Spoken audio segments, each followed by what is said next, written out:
ছাত্ৰ ছাত্ৰীসকল, আজি আমি আলোচনা কৰিবলৈ লৈছোঁ তোমালোকৰ দ্বিতীয়টো গোটৰ নাম হ'ল উপভোক্তাৰ আচৰণ অধ্যয়ন। উপভোক্তাৰ আচৰণ তত্ত্ব থিয়ৰী অফ কনজিউমাৰ বিহেভিয়াৰ বুলি কোৱা হয়। এই উপভোক্তা আচৰণত আমি প্ৰথমতে উপযোগিতাৰ বিষয়ে আলোচনা কৰিম। আজি আলোচনা কৰা বিষয়টো হ'ল উপযোগিতা, যাক ইংৰাজীত ইউটিলিটি বুলি কোৱা হয়। এতিয়া প্ৰথমে প্ৰশ্ন হ'ল, 1 নম্বৰ প্ৰশ্নটো যে উপযোগিতা কি? উপযোগিতা কি? ইয়াৰ উত্তৰত আমি ক'ব লাগিব উপযোগিতা কি? ইয়াৰ উত্তৰত ক'ব লাগিব যে দ্ৰব্য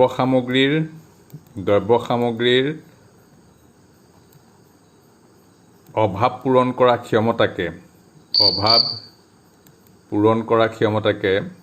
দ্ৰব্য সামগ্ৰীৰ অভাৱ পূৰণ কৰা ক্ষমতাকে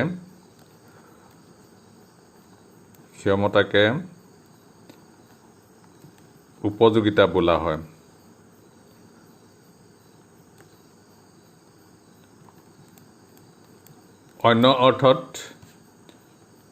অন্য অৰ্থত দ্ৰব্য সামগ্ৰীৰ যি সন্তুষ্টি দিব পৰা ক্ষমতা, সেই সন্তুষ্টি দিবৰ ক্ষমতাই হ'ল উপযোগিতা। দ্বিতীয়টো প্ৰশ্ন হ'ল যে উপযোগিতা জোখা হয় কেনেকৈ? ইয়াৰ উপযোগিতাৰ জোখ। উপযোগিতা জুখিবলৈ ইউটিল নামৰ এটা কাল্পনিক জোখৰ ব্যৱহাৰ কৰা হয়। যে আমি যদি কোনো এবিধ দ্ৰব্যৰ 1 গোট ভোগ কৰোঁ, যেনে কমলা টেঙাৰ গোট এটা আমি ভোগ কৰোঁ, তাৰ পৰা আমি 20 ইউটিল পালোঁ। 2 নম্বৰ গোটটো ভোগ কৰিলোঁ, তাৰ পৰা আমি 15 ইউটিল পালোঁ। এনেকৈ ইউটিল নামৰ এটা কাল্পনিক জোখৰ সহায়ত উপযোগিতা জোখা হৈছিল যদিও বৰ্তমান কিন্তু মুদ্ৰাৰ সহায়ত উপযোগিতা জোখ লোৱা হয়। মুদ্ৰাৰ সহায়ত। এতিয়া মুদ্ৰাৰ সহায়ত কেনেকৈ? মুদ্ৰাই উপযোগিতাৰ প্ৰতিনিধিত্ব কৰে। যেতিয়া আমি বস্তু এটাৰ দৰ পৰিশোধ কৰোঁ, সেই দৰটোৱে হ'ল দ্ৰব্যটোৰ উপযোগিতা। যদি বেছি আমি সন্তুষ্টি বা বেছি উপযোগিতা পাওঁ, তেতিয়া বস্তুটোৰ ওপৰত দাম আমি বেছিকৈ দিওঁ, আৰু যদি কম উপযোগিতা পাওঁ তেতিয়া আমি কমকৈ দাম দি বস্তুটো ক্ৰয় কৰোঁ। গতিকে এই মুদ্ৰাকেই উপযোগিতাৰ জোখ হিচাপে গ্ৰহণ কৰা হয়। ইয়াৰ উপৰিও উপযোগিতাৰ আৰু এটা জোখ আছে, সেইটোক অৱস্থানগত জোখ বুলি কোৱা হয়। সেই বিষয়ে আমি পাছত পাম। যে আমি কোনো এবিধ দ্ৰব্যৰ আমি ধৰা 2টা আপেল আৰু এটা কমলা, অৰেঞ্জ, 2টা আপেল এটা কমলা, এইটো অৰেঞ্জ দেই, অৰেঞ্জ। আমি 2টা আপেল আৰু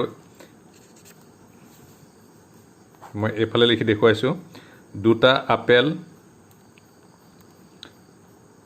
আৰু এটা কমলা বা এটা কমলা 2টা আপেল, এনেকৈ আমি যদি ভোগ কৰোঁ, তেতিয়াহ'লে এইটোৰ পৰা যদি আমি বেছিকৈ উপযোগিতা পাওঁ, এইটো এটা জোঁট বুলি কোৱা হয়। এই জোঁটটোৰ পৰা যদি আমি বেছি উপযোগিতা পাওঁ, তেতিয়াহ'লে তাক 1 নং স্থান দিওঁ, 1 নং স্থান। আৰু যদি এইটোৰ পৰা তাৰ তুলনাত কমকৈ পাওঁ, তেতিয়াহ'লে তাক 2 নং স্থান দিওঁ। এনেকৈ তুলনা কৰি স্থান প্ৰদান কৰি আমি উপযোগিতা জুখিব পাৰোঁ। গতিকে এনেকৈ যদি তুলনা কৰি স্থান প্ৰদান কৰি উপযোগিতা জোখো, তাক স্থানবাচক জোখ বুলি, অৱস্থানগত জোখ বা স্তৰবাচক জোখ বুলি কোৱা হয়। এতিয়া আমি সেইটো জোখ পাছত পাম।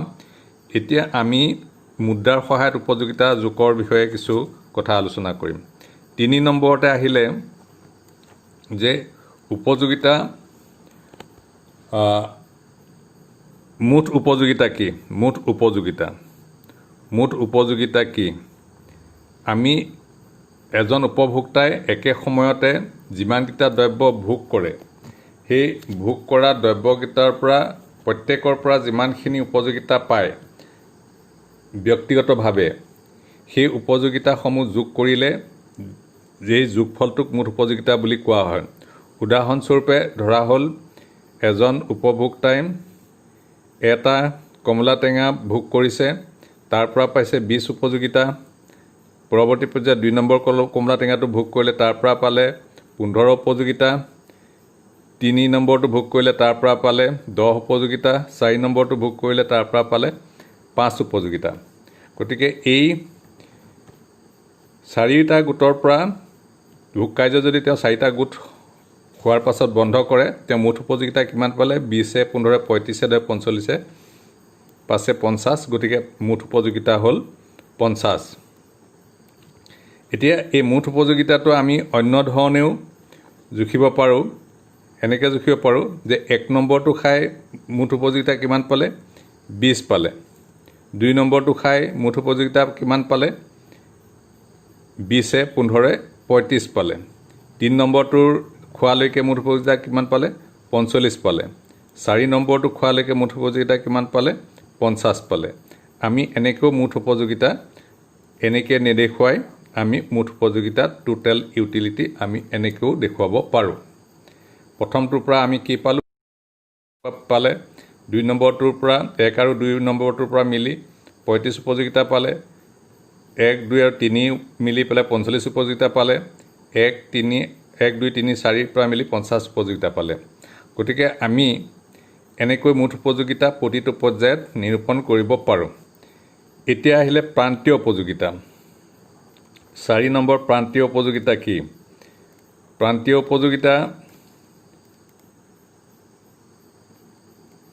যেতিয়া একাদিক্ৰমে ভোগ কাৰ্য চলাই যায়, এটাৰ পাছত এটা, ওপৰত দেখুওৱা নিচিনাকৈ এটাৰ পাছত এটাকৈ একাদিক্ৰমে ভোগ কাৰ্য চলাই যায়, তেতিয়া অতিৰিক্ত গোটটোৰ পৰা যি উপযোগিতা পায় সেয়াই হ'ল প্ৰান্তীয় উপযোগিতা, বা প্ৰান্তিক গোটটোৰ পৰা যি উপযোগিতা পায় সেয়াই হ'ল প্ৰান্তিক উপযোগিতা। এতিয়া এটা কথা চোৱা যে ইয়াত টোটেল ইউটিলিটি পালোঁ আমি, ইয়াৰ পৰা মাৰ্জিনেল ইউটিলিটি, যাক ইংৰাজীত মাৰ্জিনেল ইউটিলিটি বুলি কোৱা হয়, আমি মাৰ্জিনেল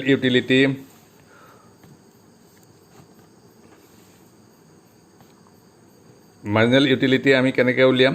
যে প্ৰথম গোটত যিহেতু আগত গোট খোৱাৰ কথা নাই, প্ৰথম গোটটোৰ পৰা মাৰ্জিনেল ইউটিলিটি উলিওৱা নাযায়। দ্বিতীয়টো গোটৰ পৰা মুঠ উপযোগিতাৰ পৰা আগৰ গোটটোৰ মুঠ উপযোগিতা বিয়োগ কৰিলে যিটো বিয়োগফল হ'ব সেইটোৱে হ'ব দ্বিতীয়টো গোটৰ মাৰ্জিনেল ইউটিলিটি বা প্ৰান্তীয় উপযোগিতা। 35ৰ পৰা 20 বিয়োগ কৰিলে যি বাকী থাকিব 15, 15টো হ'ল এই দ্বিতীয় গোটটোৰ পৰা পোৱা অতিৰিক্ত উপযোগিতা। গতিকে 2 নম্বৰ গোটটোৰ প্ৰান্তীয় উপযোগিতা হ'ল 15। 3 নম্বৰ গোটটোৰ প্ৰান্তীয় উপযোগিতা হ'ব এই গোটটোৰ পৰা আমি আগৰ গোটটো বিয়োগ দিম, আগৰ মুঠটো বিয়োগ দিম, এই মুঠটোৰ পৰা এই আগৰ মুঠটো বিয়োগ দিম, তেতিয়া আমি পাম 10। গতিকে 3 নম্বৰ গোটটোৰ পৰা পোৱা প্ৰান্তীয় উপযোগিতা হ'ল 10। 4 নম্বৰ গোটটোৰ পৰা পোৱা প্ৰান্তীয় উপযোগিতা হ'ল এই মুঠটোৰ পৰা আমি আগৰ মুঠটো বিয়োগ কৰিম, তেতিয়াহ'লে আমি পাম 5। এনেকৈ আমি 5ৰ মুঠটোৰ পৰা আগৰ মুঠ উপযোগিতা বিয়োগ কৰি পেলাই আমি কি পাওঁ? প্ৰান্তীয় উপযোগিতা পাওঁ। প্ৰান্তীয় উপযোগিতা মানে এটা অতিৰিক্ত গোট ভোগ কৰি যি উপযোগিতা পায় সেয়াই হ'ল প্ৰান্তীয় উপযোগিতা। এতিয়া হ'ল মই কিতাপ এখনৰ পৰা এটা উদাহৰণ তোমালোকক দেখুৱাই দিছোঁ। এই তালিকাখন তোমালোকে চোৱা। এই তালিকাখনতো দেখুওৱা হৈছে যে মুঠ উপযোগিতা 1, 2, 3, 4, 5, 5টা গোট ভোগ কৰা হৈছে। মুঠ উপযোগিতা প্ৰথমটোৰ পৰা 30, দ্বিতীয়টোৰ পৰা 55, তৃতীয়টোৰ পৰা 75, তাৰপিছত 90, তাৰপিছত 100 এনেকৈ পোৱা হৈছে। তাৰমানে এতিয়া 1 নম্বৰটো ভোগ কৰি 30 উপযোগিতা পাইছে, 1, 2 ভোগ কৰি 55, 1, 2, 3 ভোগ কৰি পেলাই 75, 1, 2, 3, 4, 5, 90 আৰু 1, 2, 3, 4, 5ৰ পৰা 100 উপযোগিতা পাইছে। প্ৰান্তীয় উপযোগিতা প্ৰথমটো গোটৰ পৰা নাই, দ্বিতীয়টো গোটৰ পৰা 55ৰ পৰা 30 বিয়োগ কৰি 25 পাইছে। এনেকৈ প্ৰান্তীয় উপযোগিতাবোৰ উলিওৱা হৈছে। এই প্ৰান্তীয় উপযোগিতাৰ এটা ধৰ্ম আছে। এই ধৰ্মটো হ'ল ক্ৰমহ্ৰাসমান প্ৰান্তীয় উপযোগিতা। ক্ৰমহ্ৰাসমান প্ৰান্তীয় উপযোগিতা।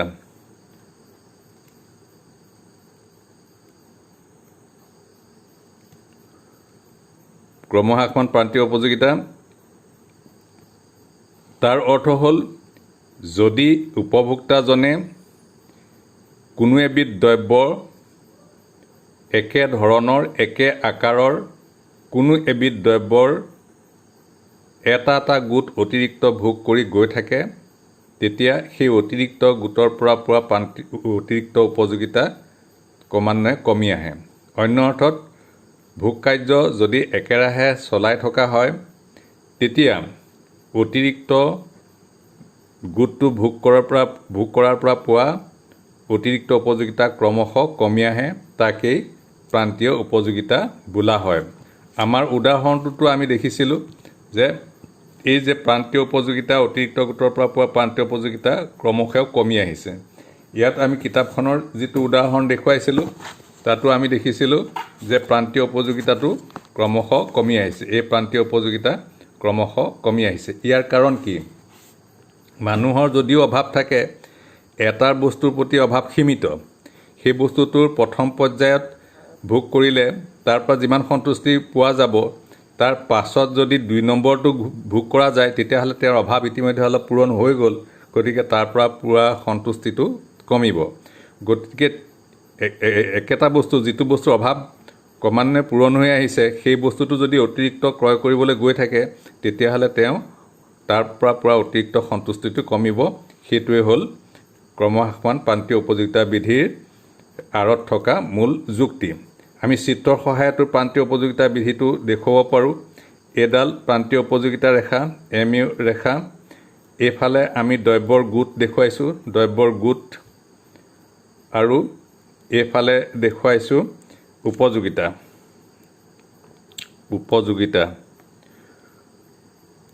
এইফালে উপযোগিতা দেখুৱাইছোঁ। এতিয়া যেতিয়া